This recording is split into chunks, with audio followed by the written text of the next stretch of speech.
Mi nombre es Juan Sebastián Hoyos Díaz. Hoy quiero hablarles de patrones de diseños, qué es, los tipos, las ventajas, los objetivos de cada patrón de diseño que mi equipo y yo vamos a hablar. Bueno, comencemos. Primero, ¿qué es un patrón de diseño? Es una solución estandarizada en el cual implica muchos conceptos para hacer abstracciones para que sean reutilizables y mantenibles. ¿Qué ventajas pueden tener los patrones de diseño? Conforman un amplio catálogo de problemas y soluciones, estandarizan la resolución de determinados problemas, condensan y simplifican el aprendizaje de las buenas prácticas, proporcionan un vocabulario común entre desarrolladores y evitan reinventar la rueda. Vamos a enfatizar las últimas dos ventajas, ¿sí? Proporciona un vocabulario común entre desarrolladores. ¿Qué quiere decir esto? Es mucho más fácil las cosas cuando tenemos un patrón de diseño porque es una forma mucho más ordenada de trabajar. Si llega alguien nuevo a la empresa y conoce el patrón de diseño, es mucho más fácil para adaptarse, para manejar lo que van a hacer del proyecto.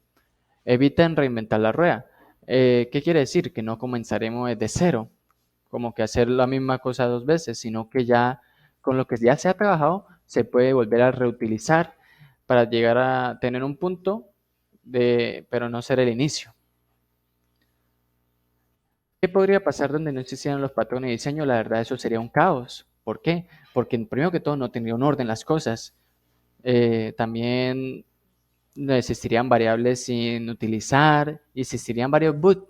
Entonces, por eso los patrones de diseño son muy utilizados y nos ayuda mucho el día a día a los programadores para sus proyectos. Tipo de patrones de diseños. Primero, los creacionales vienen siendo la inicialización y configuración de los objetos. Los estructurales, que van a separar las interfaces de la implementación, se ocupan de las clases y de los objetos para que se agrupen para formar estructuras más complejas. Como podremos ver aquí en el ejemplo, hay cuadrados y todos los cuadrados se están agrupando para formar como un cuadrado tridimensional.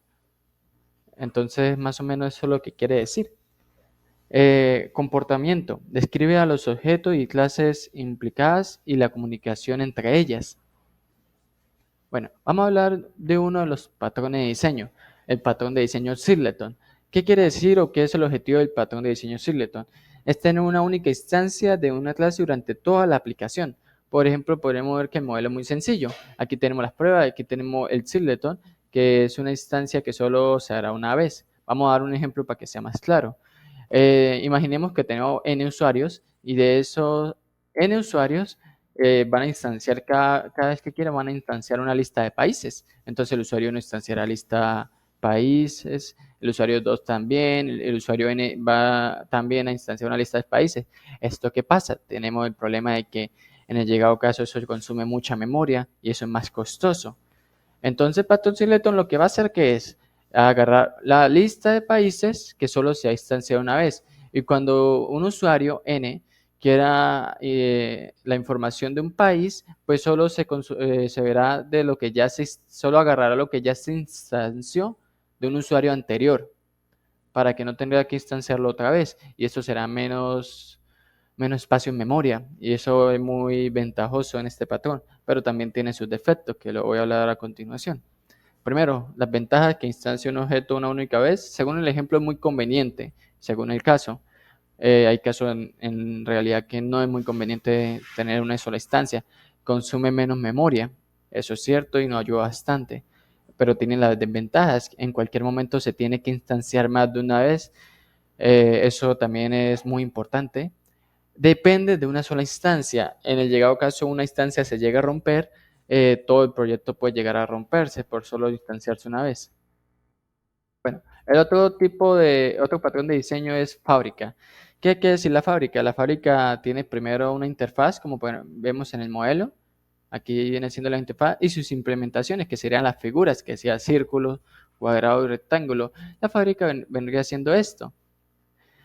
¿Qué es el objetivo de la fábrica? Es devolver una instancia que pida el usuario y es flexible en código, al no depender de una sola instancia en particular, ya que si se llega, ejemplo, si se llega a dañar círculo, pues tenemos cuadrado y rectángulo y es mucho más fácil reparar solo la parte de círculo que intentar reparar todo el programa completo. Ahora tenemos fábrica abstracta. ¿Qué es la fábrica abstracta? Es una fábrica de fábricas. Eh, en donde dispones de diferentes familias, lo cual puede indicar que la familia que tú necesitas para obtener un objetivo en particular. Por ejemplo, tenemos aquí dos, dos familias, que sería la familia de figura y la familia de colores. Entonces aquí la fábrica llamará o pedirá alguno específico de cualquiera de las dos. Ahora viene el otro patrón de diseño que sería el prototipo. ¿Qué quiere el patrón de diseño prototipo o qué hace o cuál es su objetivo? El objetivo del patrón es crear una nueva instancia con los valores clonados de otra instancia. Imaginemos que tenemos un objeto muy grande y queremos tener una copia y para evaluar nuevas instancias y asignar valores, entonces lo clonamos. ¿Qué quiere decir eso? Que en vez de crear algo que ya está creado, pues nada más lo clonaremos para que sea menos costoso y ahorrarnos como el tiempo o la memoria. Bueno, eso sería todo. Muchas gracias. Buen día, mi nombre es Adriana Baños y les voy a presentar 4 diferentes patrones de diseño. Como primero tenemos patrón de diseño facade, entonces que es patrón de diseño fachada, oculta las complejidades del sistema y proporciona una interfaz para el cliente, mediante la cual el cliente puede acceder al sistema. Este tipo de patrón de diseño se incluye en el patrón estructural, ya que este patrón agrega una interfaz al sistema existente para ocultar sus complejidades. Esto quiere decir que el objetivo de este patrón de diseño fachada es ocultar o simplificar la complejidad que pueda tener la aplicación. Esto hace que el cliente lo pueda usar fácilmente sin que sepa qué hay por dentro.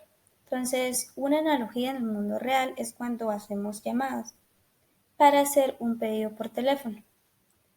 El operador sería la fachada a todos los servicios y departamentos de la tienda. El operador nos proporcionaría una interfaz de voz al sistema de pedidos, también al sistema de pago y servicios de entrega.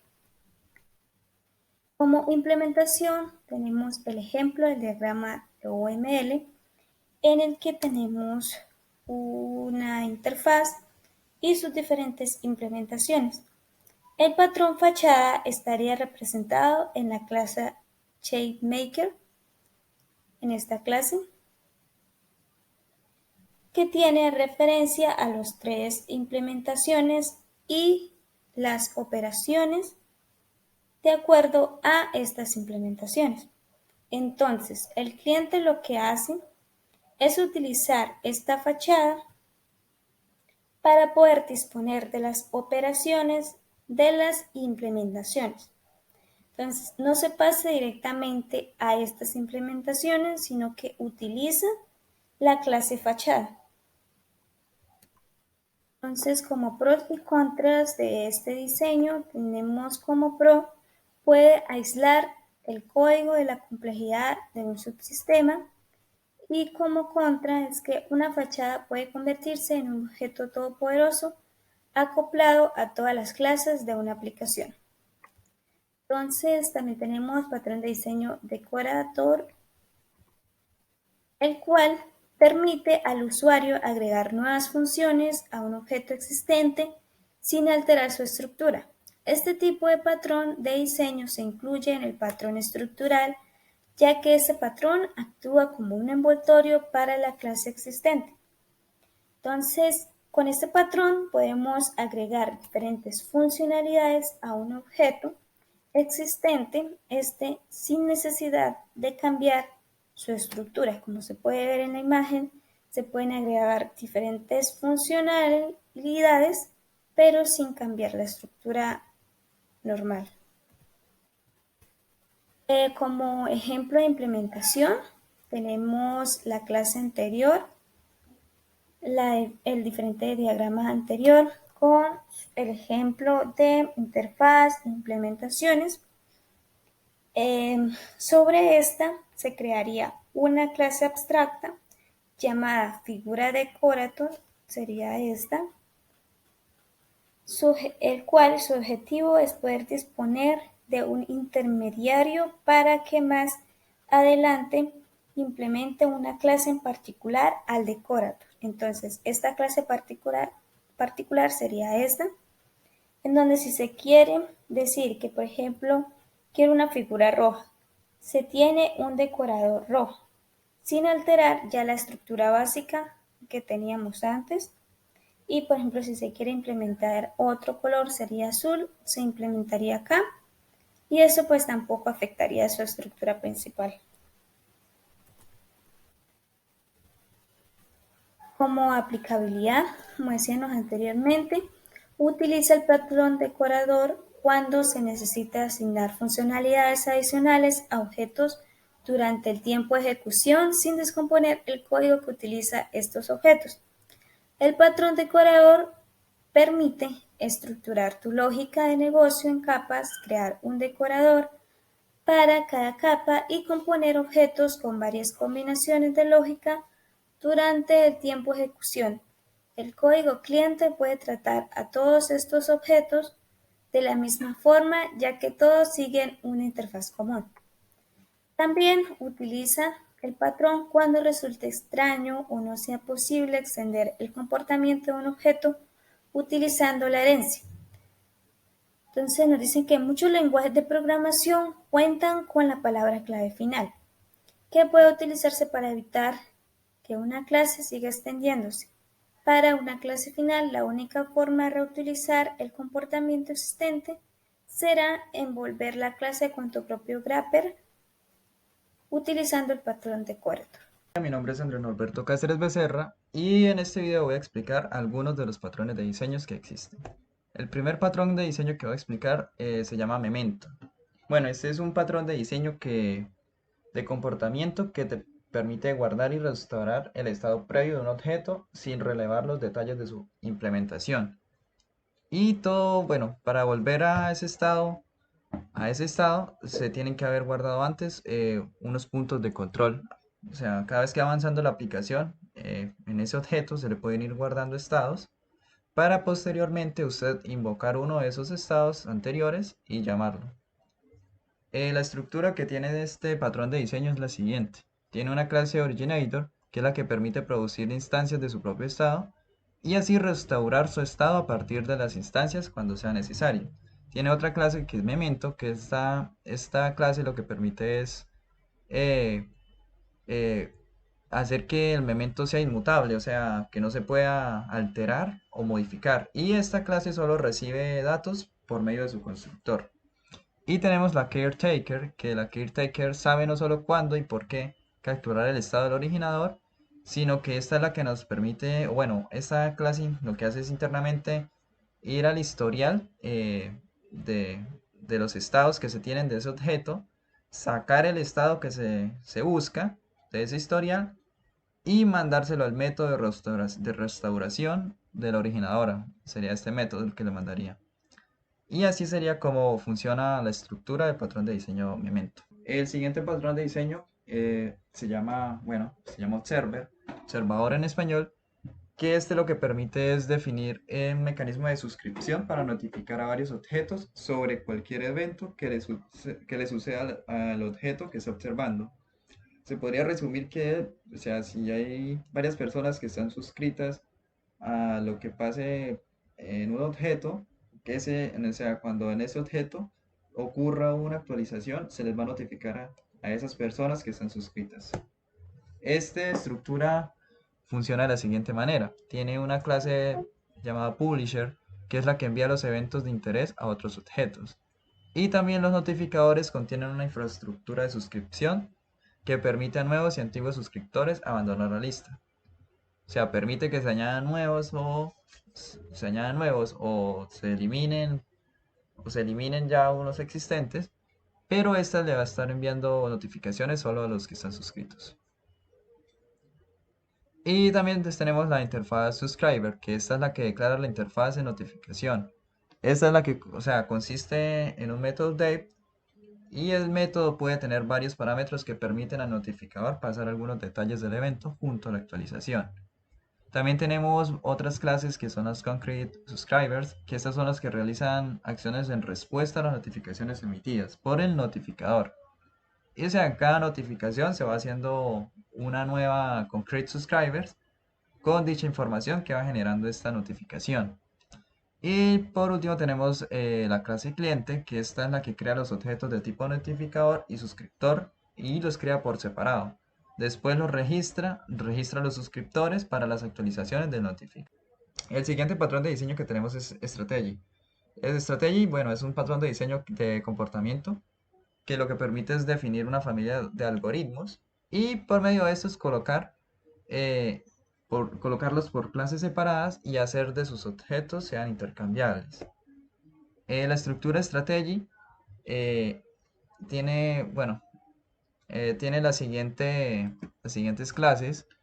La primera que sería contexto, que es la que nos permite mantener una referencia a una de las estrategias concretas y esta es la que se permite la que se comunica con el objeto que, o sea, con este objeto que únicamente está a través de la interfaz estrategia.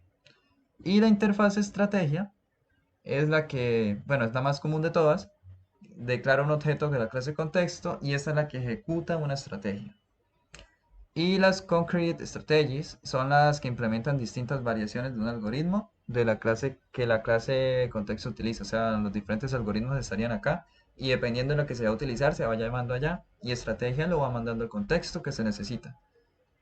Y por consiguiente tenemos la clase cliente, que es la que crea un objeto de estrategia específico y lo pasa a la clase contexto.